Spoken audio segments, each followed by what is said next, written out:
So first, let's talk about Apple. So Apple announced their self-service repair program last week or last week. So in this, you can order.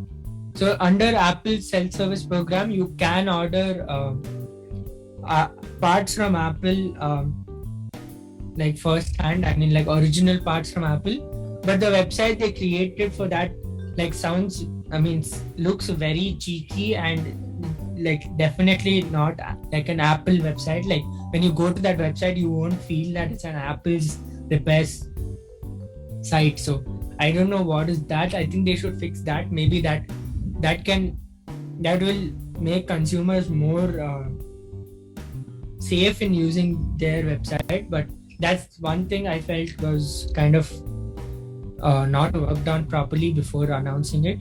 And the second thing is the way they are doing the repair.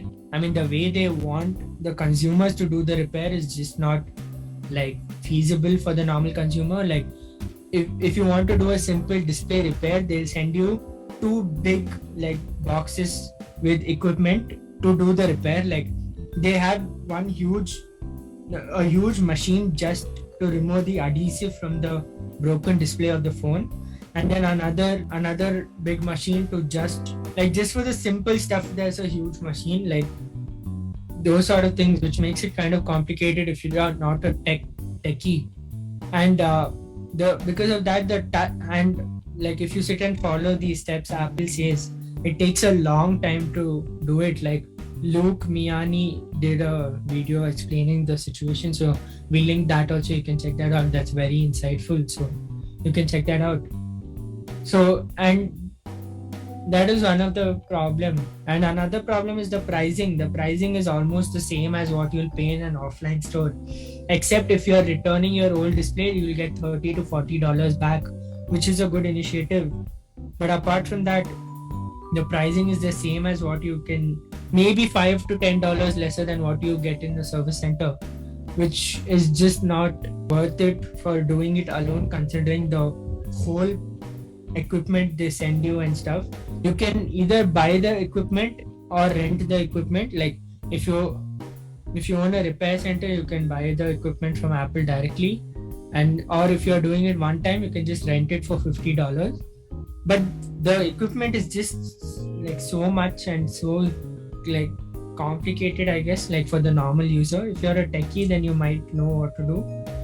So I somehow don't think Apple has worked on it as properly as they do with other stuff. So Gautam, your thoughts? I agree with you, Athar. It seems like Apple has purposely done this, especially because knowing Apple, they put lots and lots of refinement into most of their products that they put out, or most of the things they do, and it's clearly evident because users seem to love their devices.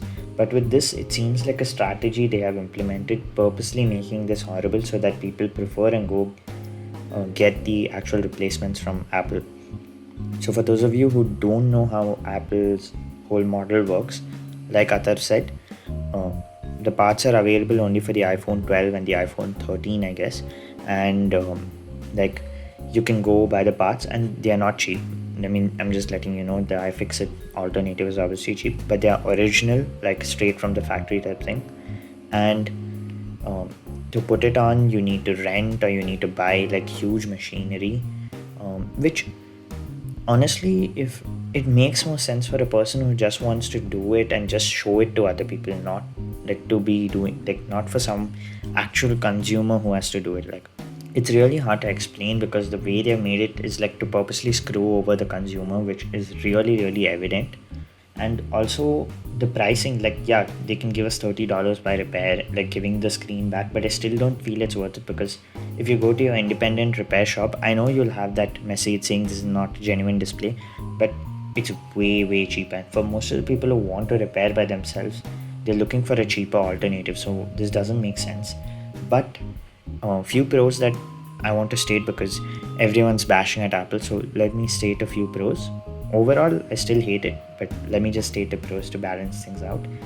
You're getting original parts, so this is really rare to get, and even if you try getting from the third party places, Many a times it's just a sticker on top of some third party thing that's trying to act like like a real repair, like a real battery or something. It's basically a fake battery with a Apple sticker on top of it. You're getting real one straight from the factory, and you're getting the exact same machinery Apple uses, like exact same. The manuals are also the exact same, nothing changed.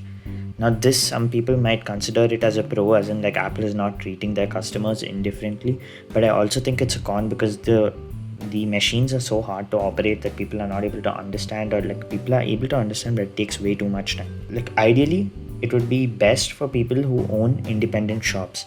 Yes, the cost of buying the machines are a bit higher and you may be able to do repairs without these machines, but you have that certification that you have done this with Apple products, so you can tell your customers that I bought this machine from Apple, so don't worry about that. And another thing, everything is going to be precise when you do it.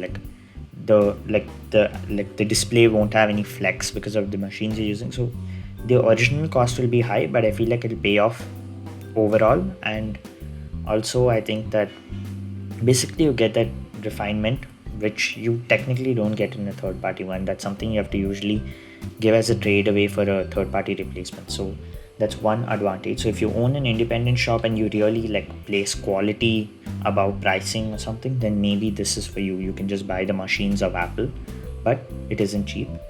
Yeah, so I think that's it for Apple. Overall, pretty disappointing.